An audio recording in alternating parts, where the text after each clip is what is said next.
ये कहानी दो जुड़वा परी बहनों की है जो अक्सर पृथ्वी लोक में घूमने जाया करती थी।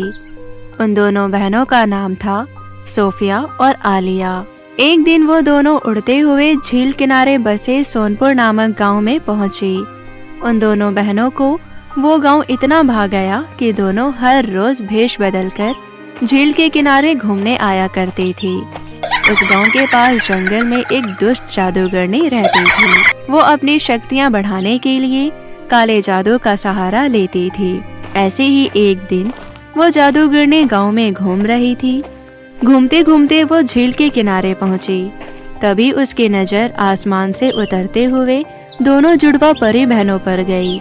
ये देखते ही वो एक पेड़ के पीछे छिप गई। अरे वाह, ये तो परियां हैं।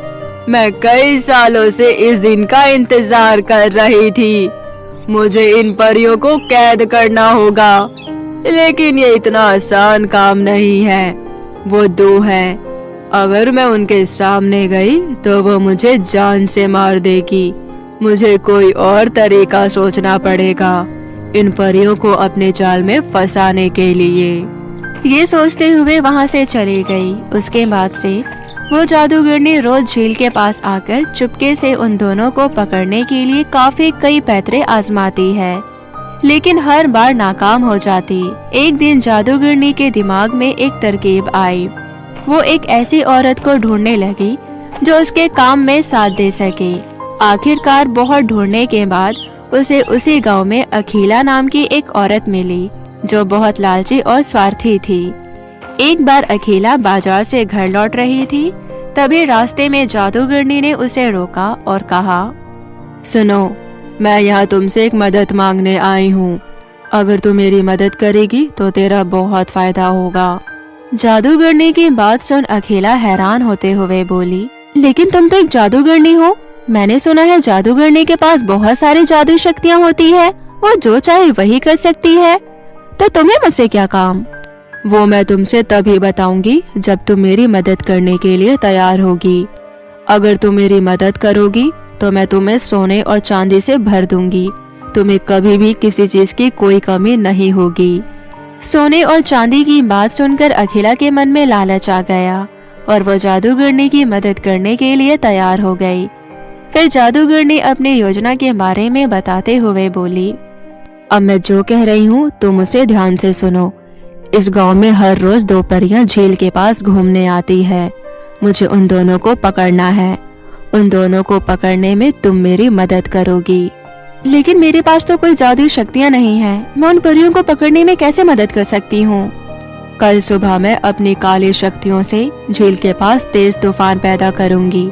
तब तुम उन दोनों परियों को तूफान से बचा लेना। फिर दोनों परियों के सामने अपने दोनों बेटों के साथ शादी करने का प्रस्ताव रखना। वो दोनों जरूर मान जाएगी।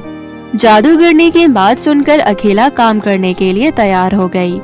अगली सुबह अखिला जादूगरनी के कहने पर उस झील के पास गई और छुपकर दोनों परी बहनों का इंतजार करने लगी। जैसे ही दोनों परी बहनें झील के पास आई, ये देखते ही जादूगरनी ने अपनी शक्तियों से वहाँ पर बहुत तेज तूफान प्रकट किया। तेज हवाएं चलने लगी। तेज तूफान में दोनों परियां अपने आप को संभाल नहीं पाए और तेज तूफान ने दोनों परियों को पटककर दूर फेंक दिया, जिससे वो दोनों बेहोश हो गई। दोनों परियों को बेहोश देख अखिला ने जानबूझकर उनकी मदद की और उन दोनों को सुरक्षित जगह पर ले गई। जब उन दोनों परियों को होश आया तो वो अखिला से बोली, आपका बहुत धन्यवाद, आपने हमारी मदद की। अगर आप नहीं होते तो हम दोनों की जान चली जाती। हम दोनों बहनें जिंदगी भर आपके शुक्रगुजार रहेंगे। नहीं, इसमें शुक्रिया करने वाली क्या बात है?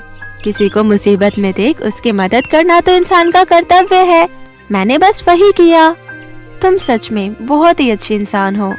अगर आपकी कोई इच्छा है तो आप हमसे मांग सकती हैं। हम आपकी इच्छा जरूर पूरी करेंगे। हाँ, मेरी एक इच्छा तो है। अगर आप मेरी ये इच्छा पूरी कर देंगे तो मुझे बहुत अच्छा लगेगा। आप कहिए ना, आपकी क्या इच्छा है? हम आपकी इच्छा जरूर पूरी करेंगे। मेरे घर में दो बेटे हैं, वो दोनों बहुत ही अच्छे हैं। मेरी इच्छा है कि आप दोनों की शादी मेरे दोनों बेटों से हो जाए। मुझे बस और कुछ नहीं चाहिए। अखिला की बात सुनते ही दोनों परियों ने कहा, हमें कुछ समय चाहिए, हम पहले आपके बेटों से मिलना चाहते हैं। हाँ हाँ, क्यों नहीं, मैं कल ही अपने बेटे को अपने साथ लेकर आऊंगी। आपको मेरे बेटों से मिलकर बहुत अच्छा लगेगा। अगले दिन सुबह अखिला अपने दोनों बेटे विवेक और विराट को लेकर उस झील के पास आई। दोनों परियां पहले से ही वहां मौजूद थी। दोनों से बातचीत करने के बाद दोनों परियों को वो दोनों बहुत अच्छे लगे। कुछ दिनों तक दोनों परी बहनों ने विवेक और विराट के साथ समय बिताया और आखिर में दोनों परियां अखिला के दोनों बेटों से शादी करने के लिए तैयार हो गई। और फिर दोनों जुड़वा परी बहनों ने अखिला के दोनों बेटों से शादी कर ली। शादी होने के बाद लालची अखिला तुरंत जादूगरनी के पास गई।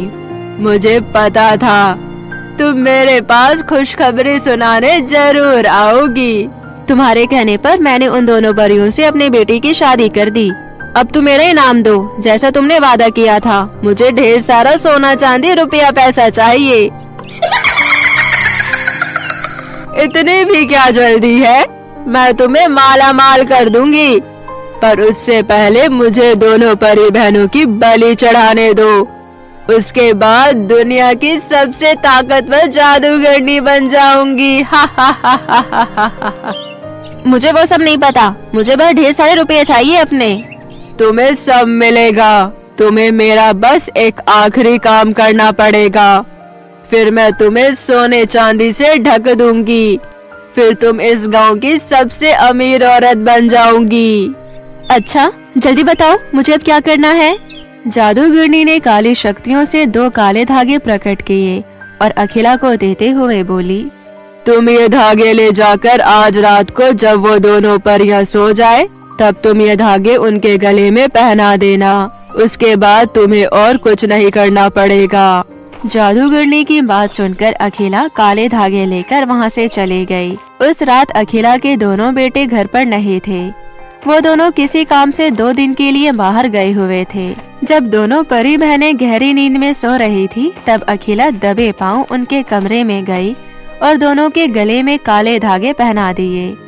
काले धागे के असर से दोनों परी बेहोश हो गई। तभी वहाँ जादूगरनी भी आ पहुँची। लंबे इंतजार के बाद ये दोनों परियां मेरे साथ आई है। अब इस दुनिया की सबसे ताकतवर जादूगरनी बनने से मुझे कोई नहीं रोक सकता। हा हा हा हा हा हा। ये कहते हुए जादूगरनी उन दोनों परियों को वहाँ से ले जाने लगी। रुक जाओ, कहाँ जा रही हो? तुमने जो बोला था मैंने सब कुछ किया। पहले तो मेरा घर सोने चांदी से भर दो, नहीं तो मैं तुम्हें इनको ले जाने नहीं दूंगी।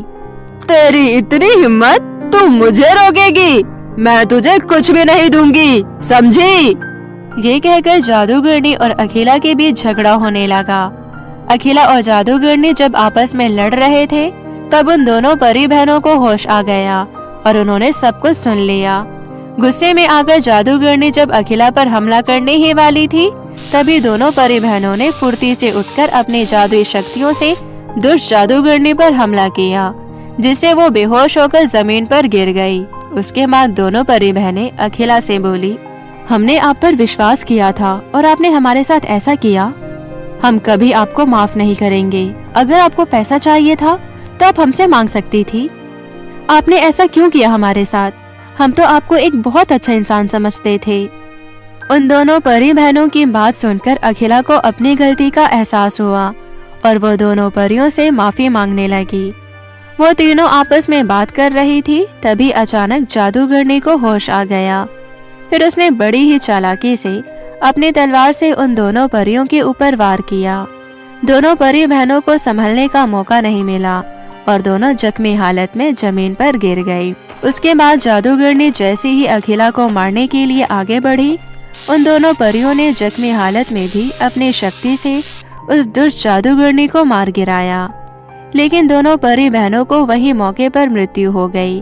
मरते हुए भी उन दोनों परी बहनों ने अपनी सास अखिला की जान बचाई।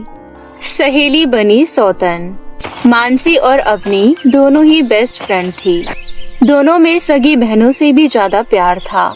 साथ पढ़ना, घूमना, शॉपिंग करना, यहाँ तक कि दोनों एक जैसे कपड़े भी पहना करती थी। ऐसे ही एक दिन दोनों कॉलेज के कैंटीन में बैठी हुई बर्गर खा रही होती है। तभी मानसी बोलती है, यार तुझे पता है मम्मी मेरी शादी के लिए रिश्ता देख रही है। अच्छा जी, यार एक बात कहूँ? हाँ हाँ बोल ना। यार देख, मैं जानती हूँ ये गलत है, पर यार मैं तुझसे बहुत प्यार करती हूँ। मैं तुझे किसी और का होते हुए नहीं देख सकती। आई लव यू मानसी। क्या? हाँ मानसी।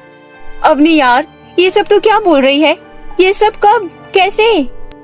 अरे यार तू तो सीरियस हो गई, मैं तो मजाक कर रही थी। क्या यार, कैसे मजाक करती है तू? ऐसी ही दोनों सहेलियां हंसी मजाक करती है और शाम को अपने अपने घर चली जाती है। ऐसे ही कुछ दिन बाद मानसी के लिए अनमोल नाम के लड़के का रिश्ता आता है।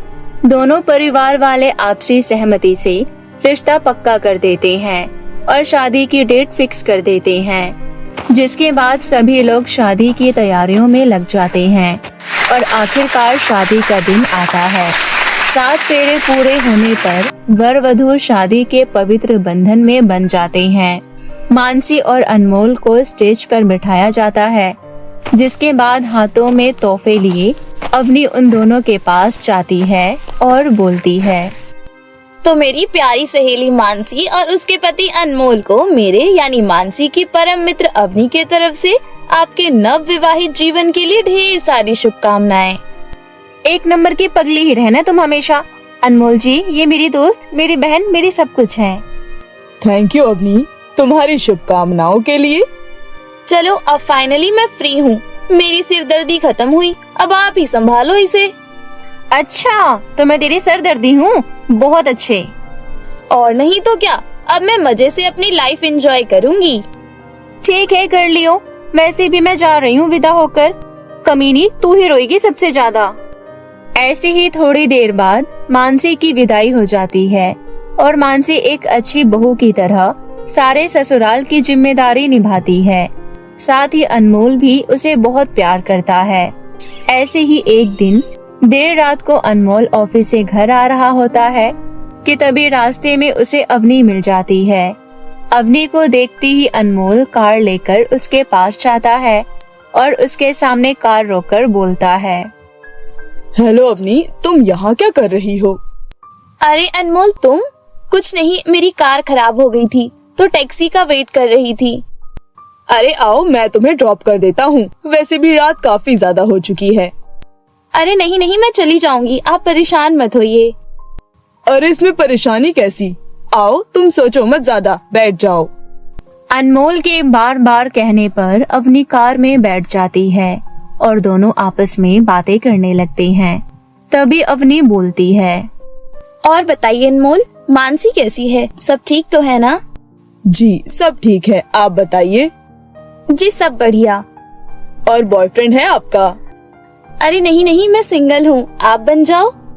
ओह माय गुडनेस, इतनी अच्छी लड़की ऑफर दे रही है, मेरी तो किस्मत ही चमक गई। Oh really? फिर आपको बता दूं कि ये ऑफर लिमिटेड टाइम के लिए है, तो जल्दी से हाँ कर देना। जी मैं तो हाँ कहता हूँ। कंप्यूटर जी, अनमोल जी के आंसर को लॉक कर दिया जाए। मुबारक हो, आप जीते हैं अवनी की दोस्ती। जिसके बाद दोनों जोर जोर से हंसने लगते हैं। बातों ही बातों में दोनों के नंबर एक दूसरे से एक्सचेंज हो जाते हैं। कुछ देर बाद अनमोल अवनी को उसके घर ड्रॉप कर देता है और वहाँ से चला जाता है। ऐसे ही कुछ और दिन बीत जाते हैं और अवनी अनमोल के बीच की बातों का सिलसिला बढ़ने लगता है। ऐसे ही एक दिन अनमोल कॉल करके अवनी को एक क्लब में बुलाता है। कुछ देर बाद अवनी एक हॉट सी ड्रेस पहनकर क्लब में जाती है। अनमोल उसे देखकर बस देखता रह जाता है। दोनों साथ में ड्रिंक करते हैं, फिर डांस करने के लिए फ्लोर पर जाते हैं। तभी डांस करते करते दोनों एक दूसरे के करीब आ जाते हैं और अनमोल प्यार से अवनी के बालों को सहलाने लगता है। तभी वो उसे बोलती है, क्या बात है, इरादे कुछ ठीक नहीं लग रहे आपके। इरादे तो ठीक ही थे, बस जब से तुमसे मिला हूँ तब से बिगड़ गए हैं। अच्छा सच? ऐसा क्या देख लिया आपने? ये कजरारी आँखें, ये ग्लॉसी लिप्स, ये नागिन जैसी जुल्फें, कोई पागल ही होगा जो इस रूप का दीवाना नहीं होगा। वैसे पसंद तो आप मुझे भी हो। ये दिल मुझे मेरी सहेली की सौतन बनने पर मजबूर कर रहा है। तो बन जाओ ना। I love you Avni. I love you too Anmol. जिसके बाद दोनों क्लब में बने रूम में जाते हैं और एक साथ प्यार भरे लम्हों को एंजॉय करते हैं। ऐसे ही वक्त बीतता जाता है और एक दिन मानसी को पता चलता है कि वो प्रेग्नेंट है। जिसके बाद वो ये खुशखबरी अनमोल और अवनी को देती है। फिर एक दिन हाथों में बैग लिए अवनी मानसी के घर आती है और डोरबेल बजाती है। जिसके बाद मानसी दरवाजा खोलती है और बोलती है, ओए तू? हाँ मैं पगलू। पर ये तो बता, तू एकदम से कैसे आई? यार तू अकेली है और ऊपर से प्रेग्नेंट भी, तो मैंने सोचा मैं तेरी हेल्प के लिए आ जाती हूँ, क्योंकि आखिर मैं भी तो बेबी की मौसी हूँ। यार तो सच में मेरी पक्की सहेली है, वरना आजकल की सहेलियाँ दोस्त कम सौतन ज्यादा है, पर तू सबसे अलग है। ऐसे ही दोनों सहेलियाँ आपस में बातें करने लगती है। शाम को जब अनमोल ऑफिस से घर वापस आता है तो अवनी को घर में देखकर हैरान हो जाता है। तभी मानसी उसे सारी बात बताती है और अनमोल मन ही मन में सोचता है, अरे वाह, मजा आ गया। अब तो घर के अंदर ही दाल रोटी और क्लब है। मौज ही मौज है बेटे मेरी तो। ऐसे ही वक्त बीतता है। अनमोल और अवनी अपने नाजायज रिश्ते में तरक्की करते जाते हैं। जहाँ एक तरफ अवनी मानसी के मुंह पर सहेली होने का ढोंग करती, तो वहीं उसके पीछे उसकी सौतन बनकर अनमोल के साथ अय्याशियां करती। मानसी की प्रेगनेंसी को 6 महीने पूरे हो जाते हैं। तो वहीं एक दिन अवनी की तबीयत बहुत ज्यादा खराब हो जाती है। अनमोल उसे डॉक्टर के पास लेकर जाता है, जहां उसे पता चलता है कि अवनी भी प्रेग्नेंट है। अवनी ये बात सुनकर बहुत खुश होती है, पर अनमोल ये सब सुनकर जरा भी खुश नहीं होता। दोनों क्लिनिक से निकलकर एक कैफे में जाते हैं, जहां अवनी उससे बोलती है, अनमोल क्या बात है, तुम खुश नहीं हो क्या? हमारा बच्चा आने वाला है इस दुनिया में। पागल वागल हो गई हो क्या? किस बात की खुशी दिखा रही हो? अरे मेरा एक बच्चा आ रहा है जो मानसी के पेट में है। मुझे कोई और बच्चा नहीं चाहिए। मैं तुम्हारा अबॉर्शन करवा दूंगा। कभी नहीं, मैं ये सब कभी नहीं करूंगी। ये बच्चा हमारे प्यार की निशानी है, मैं इसे कभी नहीं मारूंगी। ऐसे ही 1 महीना बीत जाता है और अब अवनी अनमोल के बनाए हुए नाजायज रिश्ते में खटास पैदा हो जाती है। फिर एक रात अनमोल अवनी को फोन करता है और उसे जंगल में मिलने बुलाता है और उसे कहता है, ओह मेरी जान, मुझे माफ कर दो। मैंने बहुत गलत किया है तुम्हारे साथ। तुम तो हमारे बच्चे को इस दुनिया में लाना चाहती हो और मैंने तुम्हें कितना बुरा भला कहा। पर आज मैं एक बहुत अच्छा काम करने जा रहा हूँ, जिसके बाद किसी को भी कोई तकलीफ नहीं होगी। आज मैं तुम्हें हमेशा के लिए मौत की नींद सुला दूंगा। फिर ना रहेगा बांस और ना बजेगी बांसुरी। इतना कहकर जैसे ही अनमोल अवनी पर वार करने वाला होता है, तभी उसके पीछे से मानसी उसके सिर पर डंडा मार देती है। बहुत ज्यादा खून बहने की वजह से अनमोल की वही मौत हो जाती है। दरअसल जब अनमोल ने अवनी को जंगल में मिलने बुलाया था, उस समय अवनी मानसी को सारी बात बताकर उससे माफी मांग रही थी। अवनी इस बच्चे को दुनिया में लाना चाहती थी, जिस वजह से उसने फैसला लिया कि वो मानसी को सब कुछ बता देगी, और उसने ऐसा ही किया। अपने पति अनमोल की सच्चाई जानकर मानसी को बहुत दुख हुआ, लेकिन उसने ये सोच लिया था कि अपने आने वाले बच्चे पर अपने पति की छाया तक नहीं पड़ने देगी। इसलिए जब अनमोल ने अवनी को मारने की कोशिश की, तो मजबूरन मानसी ने उसे पीछे से डंडा मार दिया। कुछ समय बाद मानसी की डिलीवरी हुई और उसे एक बेटा पैदा हुआ। उसके कुछ महीनों बाद अवनी को भी एक बेटी पैदा हुई। दोनों एक साथ बहनों की तरह फिर से रहने लगी। मानसी और अवनी अपने बच्चों को बहुत अच्छे से पाल रही थी और सभी खुशी खुशी रहने लगते हैं। काली गोरी लड़की को मिला जादुई मेकअप किट। एक समय की बात है, रवि अपनी पत्नी वर्षा और बेटी पीहू के साथ रहा करता था। उनका परिवार बहुत ही खुशहाल परिवार था और उनके परिवार में एक खुशी और आने वाली थी। रवि और वर्षा को पता चलता है कि वर्षा गर्भवती है और कुछ ही महीनों में वो अपनी दूसरी संतान को जन्म देने वाली है। इस खबर को सुनकर उनके परिवार में खुशी का माहौल छा जाता है। धीरे धीरे समय बीतता है और आखिरकार वो समय आ ही जाता है जिसका रवि और वर्षा को बेसब्री से इंतजार था। वर्षा हॉस्पिटल में एडमिट होती ही है कि तभी रवि को एक अर्जेंट कॉल आ जाता है और उसे वहां से निकलना पड़ता है। यहाँ वर्षा एक लड़की को जन्म देती है और फिर वर्षा को जब होश आता है तब वो नर्स से पूछती है, नर्स, मेरे पति रवि कहाँ है? वो तो पूरी रात मेरे साथ यहीं रुके हुए थे ना, पर अब वो यहाँ कहीं दिखाई नहीं दे रहे। नर्स थोड़ी देर शांत रहती है जिसके बाद वर्षा फिर से पूछती है, अगर आपको नहीं पता है तो मुझे बता दीजिए, मैं किसी और से पूछ लूंगी, पर कुछ तो जवाब दीजिए। देखिए, मुझे कहते हुए बड़ा ही दुख हो रहा है, पर कल आपके पति अर्जेंट किसी काम के लिए यहाँ से निकल गए थे और अभी हमें खबर मिली कि उनकी कार का एक्सीडेंट हो गया है जिसमें उनकी मृत्यु हो गई है। ये खबर सुनकर वर्षा के तो मानो होश उड़ जाते हैं। इसके बाद नर्स वर्षा की बेटी को उसके गोद में लाकर दे देती है। अपनी बेटी की शक्ल देखकर वर्षा कहती है, ये इतनी काली और बदसूरत क्यों है? मेरी बेटी पीहू तो इतनी सुंदर और इतनी खूबसूरत है। इसने आते ही हमारे जीवन पर ग्रहण लगा दिया। खुद तो काली है ही और हमारे जीवन में भी कालीमा लेकर आई है।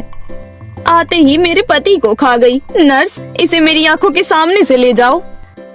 वर्षा के लिए अपने पति को खोना एक बहुत ही बड़ा गम था और शायद उस गम का वो सारा बोझ अपनी छोटी सी बेटी पर डाल देती है और उस दिन से वो उससे नफरत करने लगती है। यहाँ तक कि वर्षा उसका नामकरण भी नहीं करवाती। उसका नामकरण का जिम्मा भी उसकी चाची ही लेती है और उसका नाम मीनाक्षी रखती है। धीरे धीरे समय बीतता है, पीहू और मीनाक्षी बड़ी हो जाती है, परंतु मीनाक्षी के लिए वर्षा की नफरत बिल्कुल भी कम नहीं होती। उसे अभी भी यही लगता था कि मीनाक्षी के मनुष्य चेहरे और रंग की वजह से ही उसके पति की मृत्यु हुई है, इसलिए वो अपना सारा प्यार पीहू पर ही लुटाती थी। पीहू को भी मीनाक्षी उसके रंग रूप की वजह से बिल्कुल भी पसंद नहीं थी। वो उससे हमेशा दूरी बनाकर रखती थी। बेचारी मीनाक्षी बिना अपनी माँ और बहन का प्यार मिले ही बड़ी हुई थी। उसे हमेशा ही अपनी माँ के ताने और बहन की बातें सुनने को मिलती थी। ऐसे ही एक दिन मीनाक्षी पीहू के अलमारी में से उसकी ड्रेस निकालकर पहन लेती है। पीहू जैसे ही मीनाक्षी को अपने ड्रेस में देखती है तो चिल्लाते हुए कहती है, तेरी हिम्मत कैसे हुई काली कलूटी मेरी इतनी सुंदर और महंगी ड्रेस पहनने की? तुझे कहा है ना मैंने, मेरे कपड़े, मेरे सामान, मेरे मेकअप, इन सब चीजों से दूर रहा कर, और फिर भी तूने इतनी हिम्मत की और मेरी ड्रेस पहन ली। मैं जानती हूँ दीदी, इसलिए मैं आपके सामान को हाथ नहीं लगाती, पर आज मेरे कॉलेज में एनुअल पार्टी है और मेरे पास एक भी ढंग की ड्रेस नहीं है। माँ केवल अच्छे अच्छे ड्रेस आपको ही दिलवाती है। मुझे तो आपके फटे पुराने कपड़े पहनने को मिलते हैं, इसलिए मैंने आपकी अलमारी में से ये ड्रेस निकाली है। तेरी शक्ल सूरत ही ऐसी है तो माँ तुझे नई ड्रेस क्यों दिलाएगी? तू है ही मनहूस। उन दोनों का झगड़ा सुनकर वहाँ पर वर्षा आ जाती है। क्या हो गया? क्यों लड़ रहे हो दोनों? पीहू सारी बात वर्षा को बताती है, जिसके बाद वर्षा कहती है, मीनाक्षी, तुझे मैंने कहा है ना कि अपनी बड़ी बहन की चीजों को हाथ मत लगाया कर, लेकिन तुझे मेरी एक बात नहीं सुननी होती है। तुझे अपनी मन की ही करनी होती है। ना जाने किस मनहूस घड़ी में तूने इस घर में जन्म लिया था। मैं तो कोसती हूँ उस दिन को जब तू इस घर में आई। ऐसा कहकर वर्षा वहाँ से चली जाती है, परंतु बेचारी मीनाक्षी उदास हो जाती है और पीहू की ड्रेस उसे वापस करके अपने पुराने कपड़ों में ही कॉलेज चली जाती है। कुछ दिन ऐसे ही बीतते हैं। फिर एक दिन जब मीनाक्षी कॉलेज से आ रही होती है कि तभी उसे एक चिड़िया घायल हालत में मिलती है। मीनाक्षी उस चिड़िया को लेकर घर आ जाती है और उसका अच्छे से मरहम पट्टी कर देती है। जब जब पीहू मीनाक्षी के कमरे में उस चिड़िया को देखती तो वो गुस्से में लाल पीली होकर कहती है, तुझे मैं इस घर में रहने दे रही है, ये क्या कम है कि तू बाहर के जानवरों को भी घर ला रही है? दीदी, जानवर नहीं, पक्षी है। हाँ हाँ, ज्यादा होशियार बनने की जरूरत नहीं है। अगर अभी माँ को बता दिया ना कि इस चिड़िया के साथ साथ अगर अभी माँ को बता दिया ना तो इस चुड़ैल के साथ साथ तुझे भी घर से बाहर निकाल देंगी। प्लीज दी, ऐसा मत करना। ठीक है, नहीं करूँगी, लेकिन इसके लिए तुझे मेरा एक काम करना पड़ेगा। मेरी अलमारी में जो पीला वाला गाउन पड़ा है उसे अच्छे से इस्त्री कर दे। मुझे और माँ को आज शादी में जाना है, इसलिए मुझे वो पहनना है। काम समय से पहले हो जाना चाहिए, समझी? मीनाक्षी जानती थी कि वो चुड़िया अभी भी पूरे तरीके से ठीक नहीं हुई है, इसलिए वो चुपचाप पीहू की बात मानकर उसका सारा काम कर देती है। इसके बाद वर्षा और पीहू शादी में जाने लगते हैं। मीनाक्षी भी उनके साथ जाने की जिद करती है, लेकिन वर्षा उसे खरी खोटी सुनाकर उसे अपने कमरे में भेज देती है। कमरे में आकर मीनाक्षी नम आंखों से कहती है, हे भगवान, मेरी क्या गलती है कि मेरा रंग रूप ऐसा है, और माँ को ऐसा क्यों लगता है कि पापा की मृत्यु का कारण मैं हूँ। अरे मौत तो हर किसी की निश्चित होती है, अब इसमें मेरी क्या गलती कि मेरे पैदा होते ही मेरे पापा इस दुनिया को छोड़कर चले गए। पता नहीं मेरी माँ मेरे साथ ऐसा व्यवहार क्यों करती है। ऐसा कहकर मीनाक्षी रोने लगती है कि तभी वो चुड़िया परी के रूप में बदल जाती है और मीनाक्षी से कहती है, मैंने तुम्हारी हर बात सुन ली है वर्षा, और तुम्हारे बारे में पता भी लगा लिया है कि किस तरह से तुम्हारी माँ और तुम्हारी बहन तुम्हारे साथ सलूक करती है। मेरा विश्वास मानो, तुम्हारे पिता की मृत्यु में तुम्हारा कोई हाथ नहीं है। और रही बात तुम्हारे इस काले चेहरे की, तो चिंता मत करो, मैं तुम्हें एक जादुई मेकअप किट देती हूँ। उसका इस्तेमाल करते ही तुम परियों जैसी खूबसूरत हो जाओगी। हाँ, लेकिन ध्यान रहे कि तुम अमावस की रात को 12 बजे बाहर मत निकलना, वरना तुम्हारी खूबसूरती वापस से बदसूरती में बदल जाएगी। ऐसा कहकर वो परी अपनी छड़ी घुमाती है और वहाँ पर एक बहुत ही सुंदर मेकअप किट प्रकट हो जाती है। मीनाक्षी वो मेकअप किट यूज करती है और उसे यूज करते ही वो अत्यंत खूबसूरत हो जाती है। पर ये सब दरवाजे के पीछे छिपी पीहू देख लेती है और फिर मीनाक्षी के कमरे में आकर कहती है, देख मीनाक्षी, मैंने तुझे इस चुड़िया को घर पर रहने की इजाजत दी और ये बात माँ से भी छुपा कर रखी। अब मुझे भी एक मेकअप किट चाहिए जो मुझे और भी अच्छा सुंदर बना दे। अपनी इस परी से कहकर मुझे भी एक मेकअप किट दिलवा दे। परी कुछ कहने ही जा रही होती है कि तभी मीनाक्षी हाथ जोड़कर पीहू की तरफ से माफी मांग लेती है और परी को एक और मेकअप किट देने की विनती करती है। परी मीनाक्षी की बात मानकर पीहू को भी एक मेकअप किट दे देती है, जिसे लेकर पीहू बहुत ही ज्यादा खुश हो जाती है। वो दिन ऐसे ही बीत जाता है। अगले दिन जैसे ही वर्षा सुबह उठकर मीनाक्षी को देखती है तो वो हैरान ही रह जाती है। ये सब कैसे हुआ? तू तो इतनी काली और बदसूरत थी, फिर तू इतनी खूबसूरत कैसे हो गई? इसके बाद मीनाक्षी सारी कहानी वर्षा को बताती है। ये सब सुनकर वर्षा कुछ नहीं कहती और अपने कमरे में चली जाती है। धीरे धीरे समय बीतता है। एक दिन अचानक रात के समय वर्षा के सीने में दर्द होता है और वो पीहू से कहती है, पीहू, पता नहीं क्यों अचानक से मेरे सीने में बड़ा दर्द हो रहा है, सांसें भी एकदम अटक सी रही हैं। तू जल्दी से एक काम कर, एम्बुलेंस बुला ले, मुझे मेरी हालत कुछ ठीक नहीं लग रही बेटी। पीहू को परी की बताई हुई वो अमावस वाली बात याद आती है, इसलिए वो बाहर जाने से मना कर देती है और अपने कमरे में चली जाती है। परंतु मीनाक्षी जैसे ही अपनी माँ की हालत देखती है, वो न आव देखती है न ताव, जल्दी से एम्बुलेंस बुलाती है और अपनी माँ के साथ हॉस्पिटल चली जाती है। फिर जैसे ही वर्षा को होश आता है तो वो अपने पास मीनाक्षी को पाती है, पर मीनाक्षी अब पहले जैसे ही काली और बदसूरत हो गई थी, जिसे देखकर वर्षा कहती है, तुम तो बहुत खूबसूरत हो गई थी, फिर अब दोबारा से ऐसी कैसी हो गई? इसके बाद मीनाक्षी परी की बताई हुई सारी बात वर्षा को बताती है। वर्षा जब ये सारी बात सुनती है तो उसकी आंखों में आंसू आ जाते हैं और उसका दिल पश्चाताप से भर जाता है, जिसके बाद वो कहती है, मुझे माफ कर दो मीनाक्षी, मैं सच में बहुत बुरी माँ हूँ। मैंने तुम्हारे पिता की मृत्यु का सारा बोझ तुम पर डाल दिया। मैं बस इतना चाहती थी कि मेरी संतान खूबसूरत हो और तुम पैदा हो गई। उसके बाद तुम्हारे पिता के साथ वो हादसा हो गया। इस सब का सदमा मैं बर्दाश्त नहीं कर पाई। इसलिए सारा इल्जाम तुम पर डाल दिया, जबकि तुम तो एक छोटी सी बच्ची थी। और आज तुमने अपनी खूबसूरती और अपनी माँ के बीच में अपनी माँ को चुना। सच में तुम महान हो और तुम्हारी माँ एक बहुत बड़ी लूजर। माँ, आप ऐसा मत कहिए। मैं जानती हूँ ऐसे समय में पापा का चले जाना आपके लिए बहुत बड़ा सदमा था, इसलिए आपने जो भी किया उसमें आपकी कोई गलती नहीं थी। मैं तो बस इतना चाहती हूँ कि आप मुझे पीहू दी की तरह प्यार करें। मीनाक्षी की ये बात सुनकर वर्षा उसे गले लगा लेती है और दोनों माँ बेटी के बीच की नफरत की दीवार टूट जाती है। थोड़ी ही देर में वर्षा घर आ जाती है। धीरे धीरे वर्षा पीहू को भी समझाती है और पीहू को भी अपनी गलती का एहसास होता है, जिसके बाद तीनों माँ बेटी हंसी खुशी एक जीवन व्यतीत करने लगती है। समझदार काली लड़की राधिका अपनी माँ के साथ रहती थी। राधिका दिखने में काली थी, जिसकी वजह से उसके गांव की लड़कियां उसका बहुत मजाक बनाती थी। राधिका की माँ निर्मला नौकरानी का काम करके जैसे तैसे घर का गुजारा चलाती थी। राधिका को पढ़ना लिखना बहुत अच्छा लगता था, लेकिन पैसे ना हो पाने की वजह से राधिका पढ़ाई लिखाई नहीं कर पाती थी।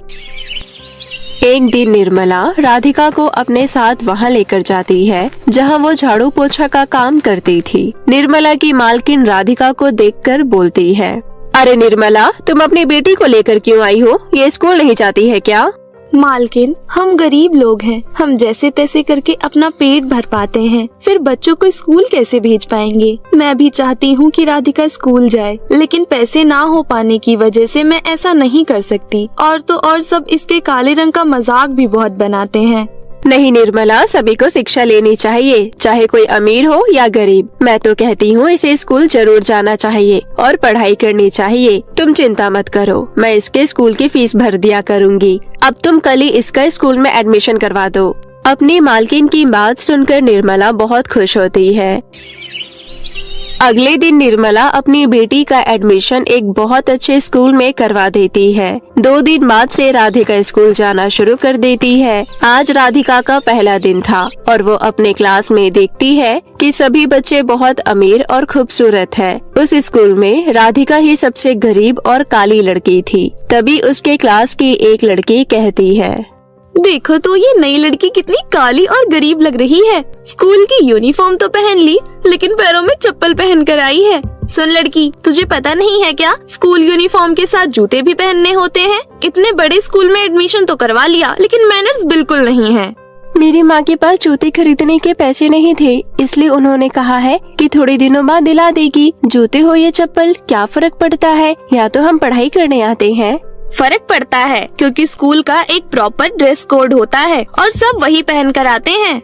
इस बार राधिका शिवांगी के बातों का कोई जवाब नहीं देती है और अपनी बेंच पर जाकर बैठ जाती है। क्लास के सभी बच्चे राधिका का बहुत मजाक बना रहे थे, लेकिन राधिका किसी भी बात पर ध्यान नहीं दे रही थी। राधिका के स्कूल में एक नैना मैम थी, जो स्कूल के बाद ट्यूशन भी पढ़ाती थी। क्लास के सारे बच्चे नैना मैम के पास ही ट्यूशन पढ़ते थे।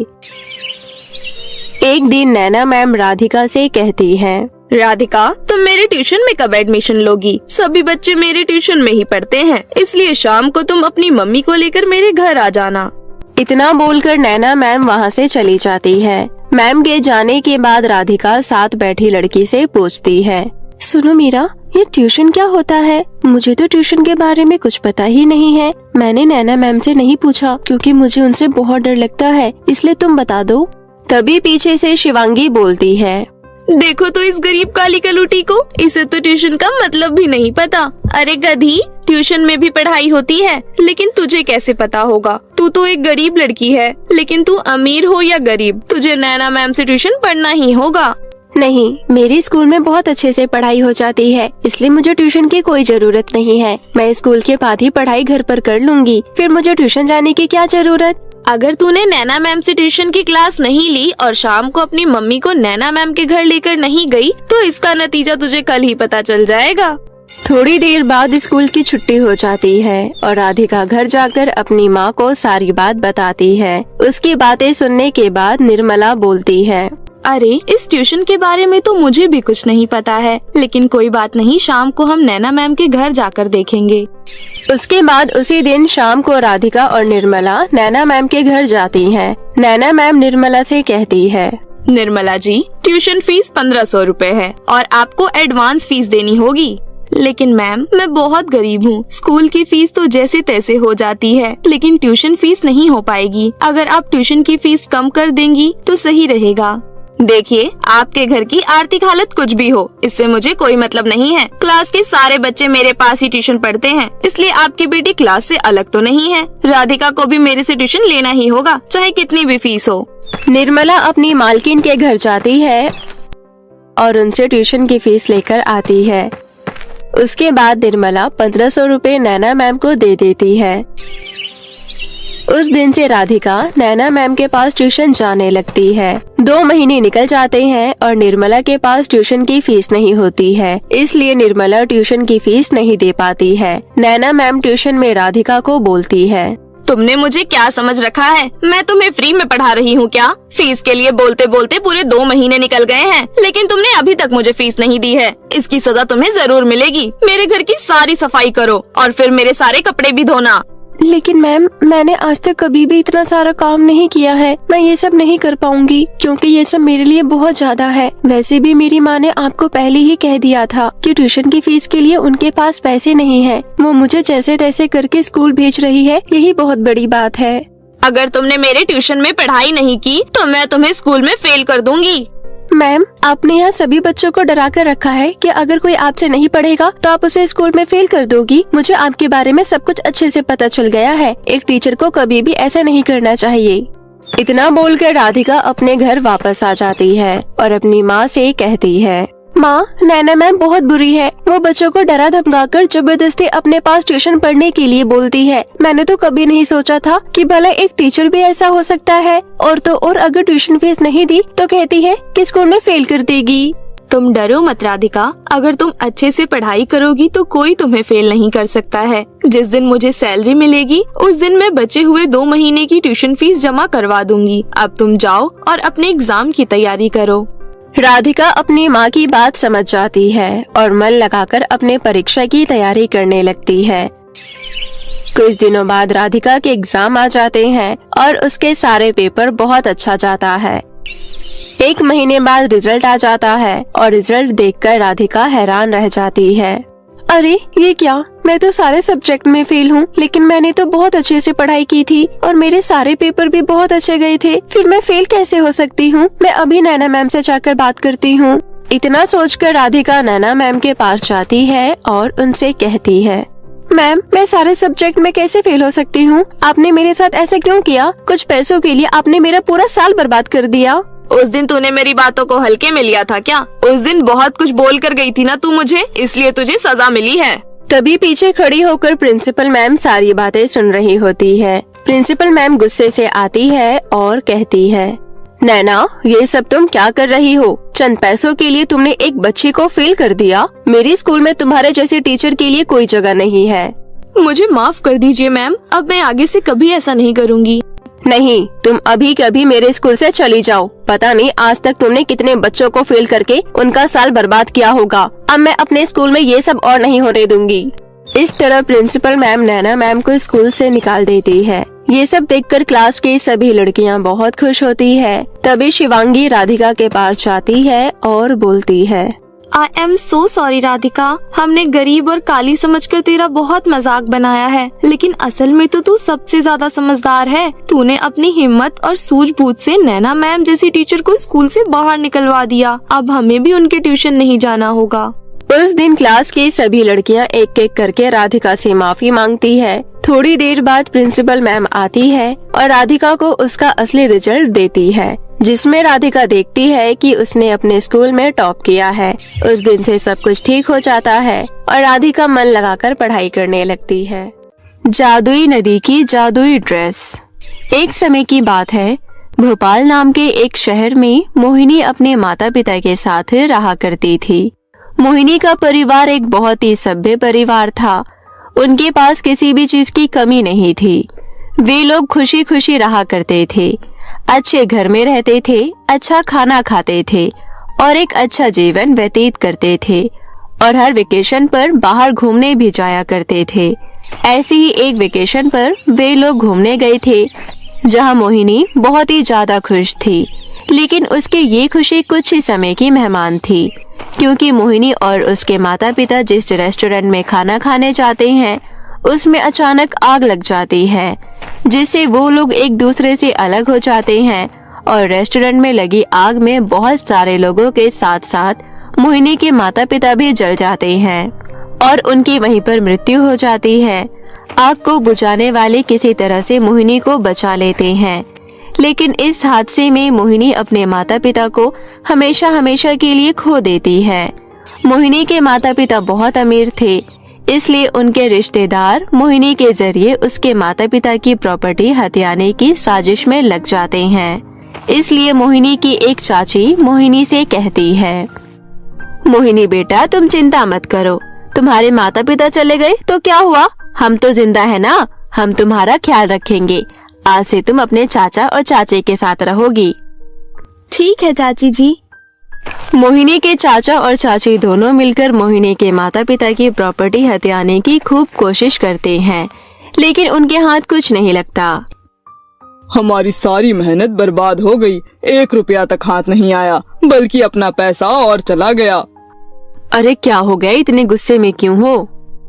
अरे मुझे लगा था मेरा भाई कुछ न कुछ प्रॉपर्टी हमारे नाम करके गया होगा, या तो उसके मरने के बाद उसके रिश्तेदार यानी कि हमें प्रॉपर्टी मिल जाएगी, पर ऐसा कुछ भी नहीं हुआ। उसने तो सारी प्रॉपर्टी गरीब और अनाथों के नाम पर कर रखी है। अब हमारे हाथ में 1 फुटी कौड़ी भी नहीं आएगी। सत्यानाश हो, मतलब हम इतने दिनों से जो पागलों की तरह फिर रहे थे और इस मोहिनी की बच्ची को ठाट बाट से रख रहे थे, उसका कोई फायदा नहीं होगा? नहीं, अब तो बिल्कुल भी नहीं। तो फिर क्या करना है? इस मोहिनी का इसे मुफ्त की रोटियां तो यहाँ बैठा कर खिला नहीं सकते। अब तुम ही देख लो इसका क्या करना है। ऐसा कहकर मोहिनी के चाचा वहाँ से चले जाते हैं। तभी मोहिनी की चाची मन ही मन सोचती है और कहती है, चलो कोई नहीं, प्रॉपर्टी ना सही तो जिंदगी भर की नौकरानी ही सही। दिन ऐसे ही बीतने लगते हैं। पहले तो मोहिनी की चाची उसे बड़े प्यार से रखती थी, लेकिन जब से उसे प्रॉपर्टी के बारे में पता चलता है तो उसका व्यवहार मोहिनी के प्रति बदलने लगता है। धीरे धीरे वो मोहिनी को अपने साथ घर के कामों में हाथ बटाने के लिए कहती है और फिर सारे काम का बोझ मोहिनी पर ही डाल देती है। यहाँ तक कि मोहिनी की चाची की बेटी का भी काम मोहिनी ही करने लगती है। उसके कपड़े धोना, उसका स्कूल बैग रेडी करना, उसके कमरे का ध्यान रखना, इन सब की जिम्मेदारी मोहिनी की ही थी। जब इन सब चीजों से मोहिनी की चाची का पेट नहीं भरता तो वो मोहिनी का स्कूल भी छुड़वा देती है। बेचारी मोहिनी अपनी चाची के इस व्यवहार से बहुत दुखी होती थी, इसलिए वो अपनी चाची के घर के सामने वाली नदी के पास जाकर बैठ जाती थी और अपने मन का सारा दुख रो कर निकाल लिया करती। ऐसे ही एक दिन, क्या करूं भगवान, समझ नहीं आता। आपने जो पहले मुझे जिंदगी दी थी उसके लिए आपका धन्यवाद करूं, या अब जो जिंदगी आप मुझे दे रहे हैं उसके लिए मैं आपसे शिकायत करूं। लोग परायों पर कैसे ही विश्वास करेंगे जब अपने ही इस तरह का व्यवहार कर रहे हैं। मैंने सोचा था चाची जी मुझे माँ की तरह प्यार करेंगी, पर माँ तो छोड़ो, ये तो मुझे एक नौकरानी समझती हैं। आखिर मैं करूं तो क्या करूं? ऐसा कहकर मोहिनी फूट फूट कर रोने लगती है और फिर अपना मन हल्का करके वहाँ से जाने लगती है कि तभी उसके पीछे से एक आवाज आती है, रुको मोहिनी। मोहिनी पीछे मुड़कर देखती है, वहाँ कोई नहीं था, इसलिए वो वापस जाने लगती है, लेकिन फिर से आवाज आती है, रुको मोहिनी, मेरे पास आओ, यहाँ बैठो। अब जब मोहिनी पीछे मुड़कर देखती है तो उसे पता चलता है कि ये आवाज किसी और की नहीं बल्कि नदी की है। मोहिनी, जब जब तुम यहाँ आती हो और अपना दुख प्रकट करती हो, मुझे तुम पर बहुत ही दया आती है और ये सुनकर और बुरा लगता है कि तुम्हारे दुख सुनने वाला यहाँ कोई भी नहीं है। लेकिन तुम चिंता मत करो, मैं हूँ, मैं तुम्हारी मदद करूँगी और तुम्हारी बातें भी सुनूंगी। अरे तुम तो एक नदी हो, फिर तुम बोल कैसे सकती हो? मोहिनी, मैं एक जादुई नदी हूँ, मैं बोल भी सकती हूँ और जादू भी कर सकती हूँ। तुम्हें जो भी चाहिए तुम मुझसे मांग सकती हो। अगर विश्वास नहीं है तो मुझे आजमा कर देख लो। अच्छा ठीक है। वैसे मेरी चाची ने मुझे बहुत दिनों से ढंग से 2 वक्त का खाना भी नहीं दिया है। मैं भूखे पेट ही सारा घर का काम करती हूँ। अगर मुझे पेट भरने के लिए खाना मिल जाए तो मैं तुम्हारी आभारी रहूंगी। जैसी तुम्हारी इच्छा।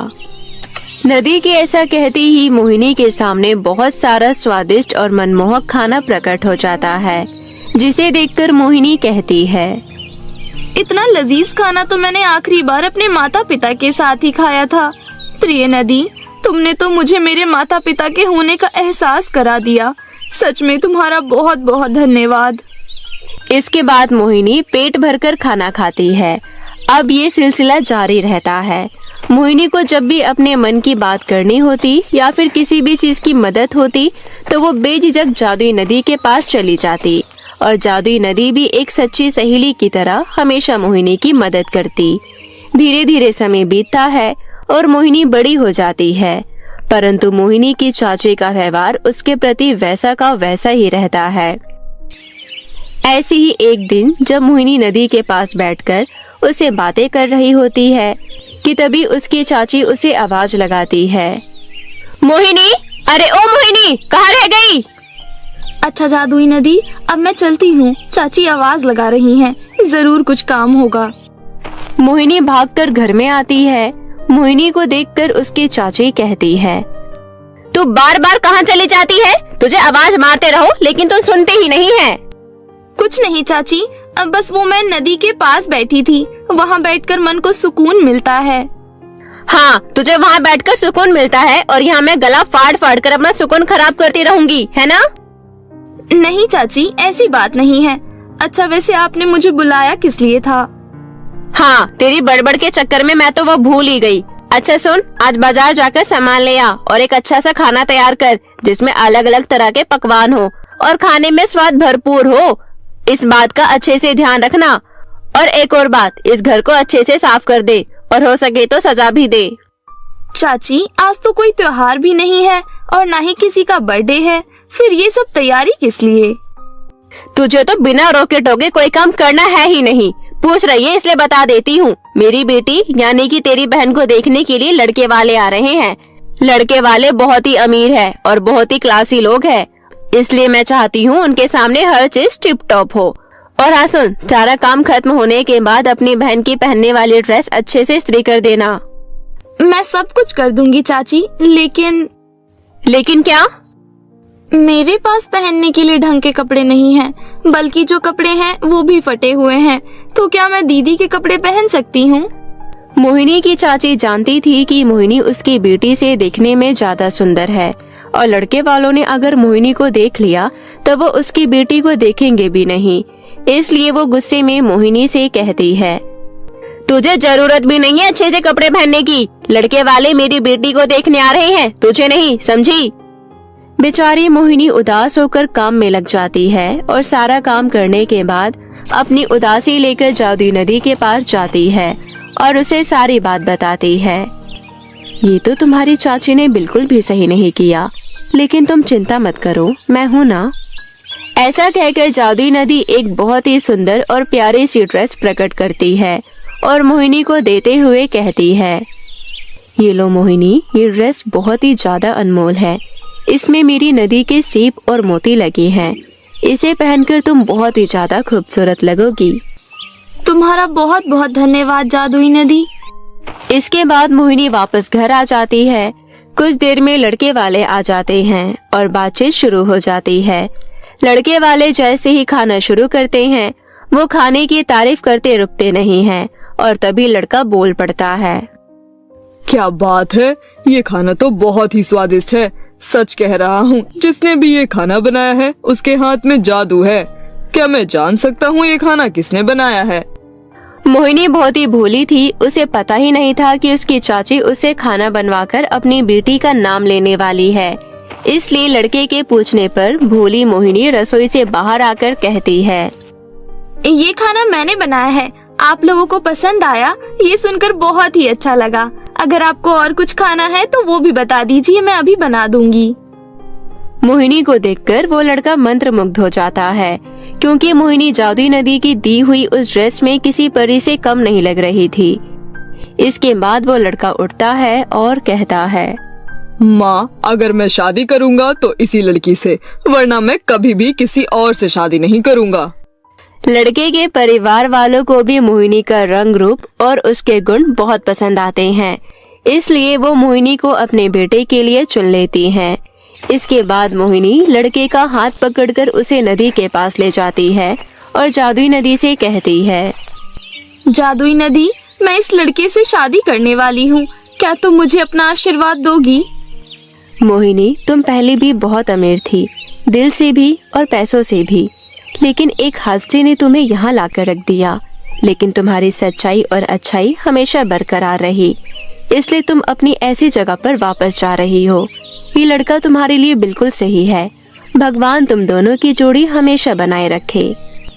ऐसा कहकर जादुई नदी मोहिनी और उस लड़के को आशीर्वाद देती है। कुछ ही दिनों में उन दोनों की शादी हो जाती है और मोहिनी उस लड़के के घर चली जाती है, जिसके बाद वो दोनों तथा उनका पूरा परिवार खुशी खुशी अपना जीवन व्यतीत करने लगता है।